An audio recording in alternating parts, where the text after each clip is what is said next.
كنت جالسا في إحدى المقاهي، وجاءني أحد الأطفال المشردين.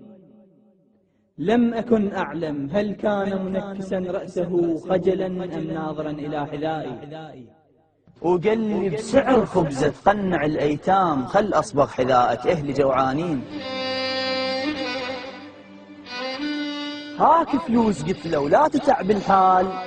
رد بكبرياء وقال لي شبعانين، وحق أم اللي ماتت نص حروب الجوع، ما ناكل إذا مو إحنا تعبانين. بيت الطين طاح وهسه صار تراب، أكل جلد المطر وانداس بالرجلين. أنا أملك قصر من الجروح كبير يكبر كل دقيقة بعكس بيت الطين. هم تتمنى عندك جدم مثل الناس، نصبغ أحذية وعشنا العمر حافين.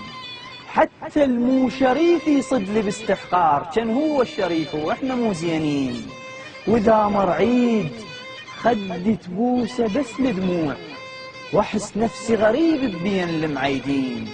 العمر رمضان عدنا بس بدون فطور، وعدنا فطور دمع مفطر الخدين.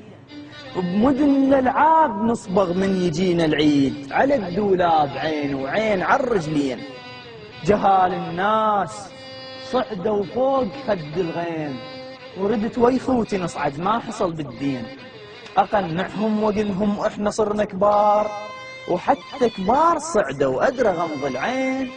كبيرة القصة كلش وإحنا حيل صغار، وما جيتك أجدي وما ردت لي عين.